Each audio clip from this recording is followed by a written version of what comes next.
Emango zaio hasiera neurketari, hor da epailea. Adostasunak eskatzen alde batera eta bestera. Bi marrazainak ere bakoitza bere lekura. Eta Alabese jarriko du baloia jokuan. Hor da Jito. Hemenetzi zenbakia taldeko goleatzailea. Momentuz 3 sartu ditu. Azken 3 jardunalditan gola sartu du eta hasi da Mendizorrotzako neurketa. Alabese jarri du baloia jokuan. Lehen baloia gora Calderonentzat. Berehala galdu dute Gasteiztarrek. Barakaldok berreskuratu.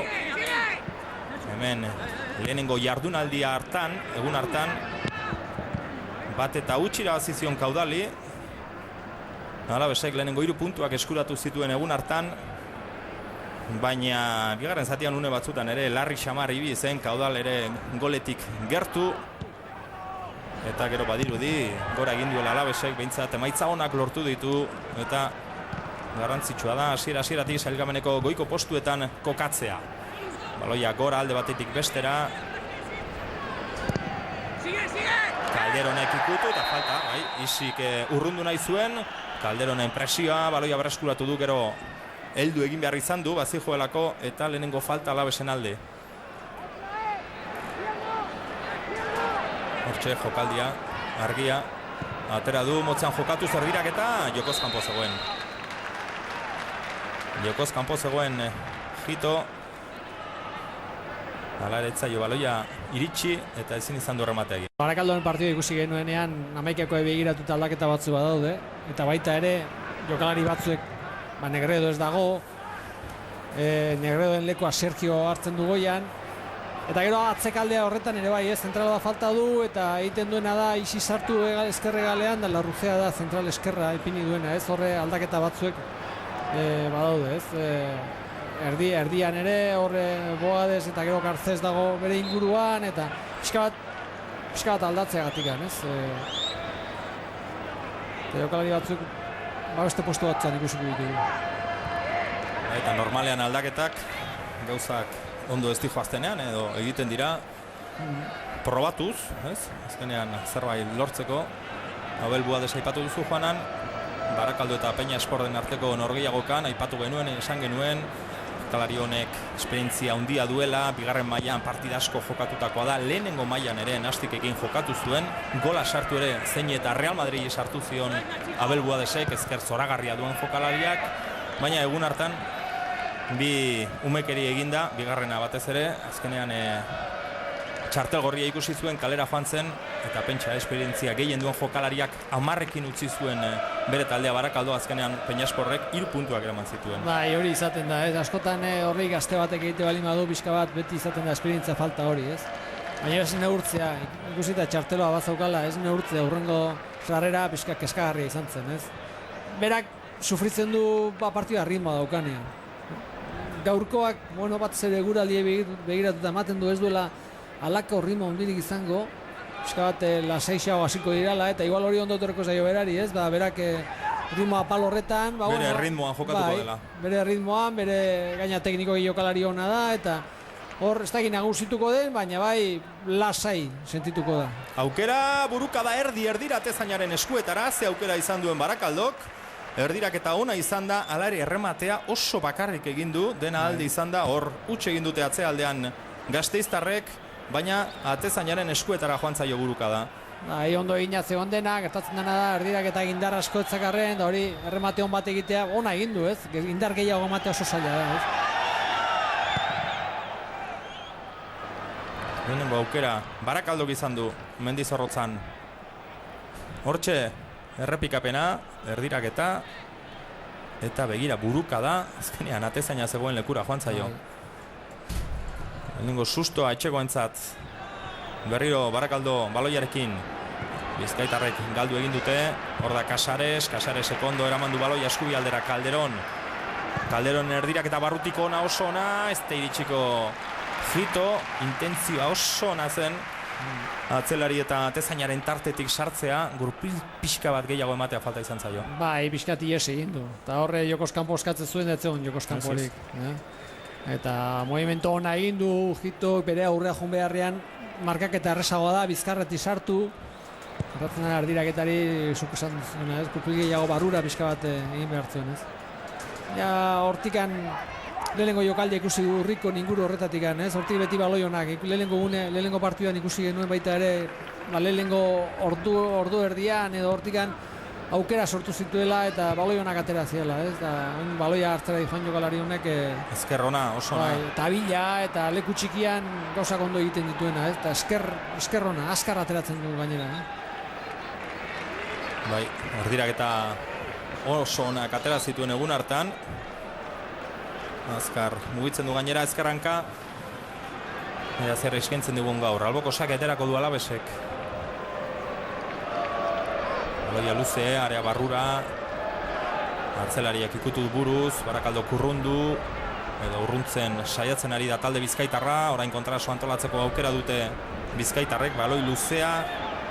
Abantai guztia hor atzelariak du. Montero hori eman dio eta atezainak gora. Baloia urrunduz. Julio Pardok atzean utzi du. Ezkerrez Morcillok beste aldera ondo. Eta hor da Calderón. Sino beto, Bai. Pasea barrutik.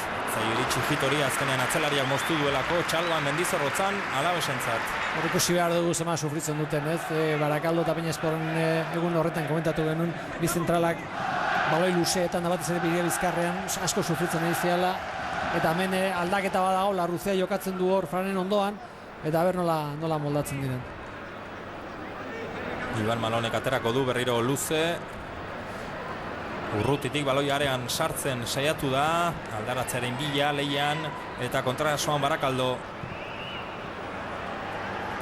Sergiorentzat pasea. Sergio kartu du baloia, kontrolatu du, buru altxatu, Arroyo du erdian.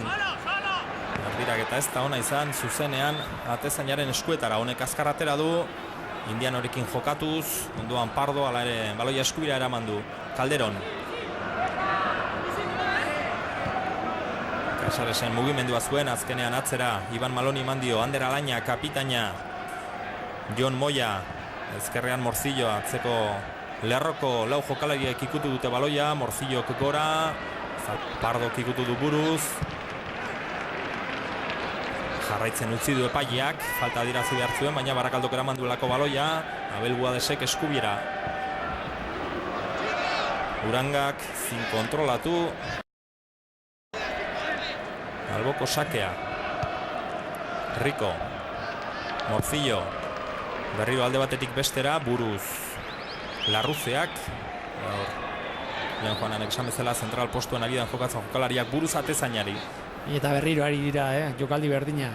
Bi aldiz ja ikusi dugu Morcillo aurrekoan ere baloi asko zailagoa, oso ondo. Eraman du bestalderaino eta kasu honetan ere bai, ez? Beraiek egiten dutena da alegin du jokaren norabidea golpe batean, ez? Aldatzen. Normalean talde gehienak guztiak esango genuke balorian ingurura juten dira presioan garaian jokalari guztiakan inguruan egoteko eta presioa errezago egiteko, eta horrek hori dana puskatzen da Balen Morcillok egin duen jokaldi horrekin, ez? Baloi luze batekin. Hori erizaile gainera Miguel Angel Tome bere jokalariei eskatzen, atzekaldian pausa, tempo on batekin jokatzeko, eta gero egaletan aprobetxatzeko, hor omen dauzkate utsuneak eta dena den, ikusita partidua nola hasi duen Miguel Angel Tomek, ez dakinik 90 minutuetara ez darri onarekin iritsikote den. Zutik une honetan bi entrenatzaileak dela gutxi pixka bat eseri da. Agera Gomazkorta berriz ere Zutik, baloia Casaresek lapurtu edo berreskuratu nahi zuen. Leian atzelariarekin azkenean Franek urrundu. Abel Buades. Ondo. Nachoren pasea, arriskutsua izan daiteke, rematea kanpora gutxigatik. Haze aukera berriro Barakaldok. Zein errex, Bi ikutu eta aukera oso ona. Movimento onak, nik uste oso movimento onak dirala, aurrelariak ditu ja bi movimento onak, hor pixkat iesi, zentralen iesi Eta Jon Moya dabil, Kamus xamarre, lehen jokaldi hartan nolabait loaldetik esnatu direnean Jon Moyari esaten zion bizkarra hartu behartzaiola aurrelariari eta buruarekin tentuz gauzak egiteko, eta orain ere Jon Oiuka ibili da Miguel Angel Tome entrenatzailea. Berriro ere Barakaldo ondo hasi da partiduan, ondo sartu da. Peñasporren aurkare lehenengo 20 minutuak onak izan ziren, gainera ematen zuen oso nagusi izan zen partida hasieran. Gaur ere aldea handia zegoela ematen zuen, ura ikusita, Eta gaur ere partidan oso ondo sartu da. Lehenengo minutu hauek ona dira bereak, bi aukera izan dituzte. Bi aukera, onak. 3 erremate, bat erdiratzen errematea egiten ez dakit zertan hasian Sergio. Nik uste erdirak eta kaskar bat izan dela tatera jundena, baina gero buru zein dago errematea eta kasu honetan azkeneko erremate honekin 3 erremate dira eta benetan arriskutsua, Ander Alainak moztu du, Moya, Indianok galdu, lekutxarrean, baina berak berreskuratu du, orain eskuira eraman du, Iban Malon, luze, pasea Hitorentzat, botea egiten utzi du Hitok, eta azkenean atezainaren eskuetara iritsi da zuzenean baloia. Hemen garbi dago biak baloia pixka bat ikutu bai, baina gero luze jokatu. Beti bezala, jendeak goian presioa dagoen atzelariak estutu behar dute, aurreratu behar dituzten atzeko lerrori aurreratu behar da, eta aproposa gelditzen da baloi luzeetarako.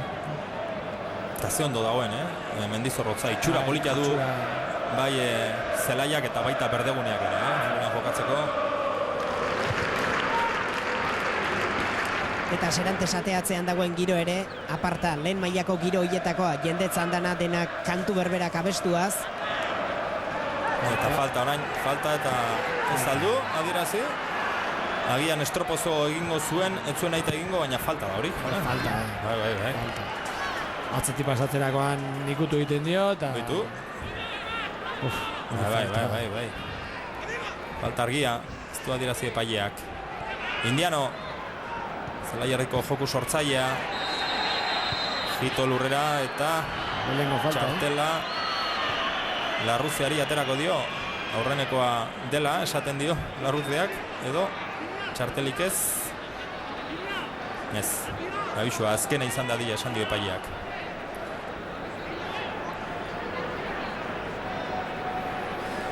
Hori da gauza bat, ez? Zentrala, noaino junden. Bai, derri horre jun behar du, jetxi da, baina sarrera hori amendikan 10 minutura txartela da.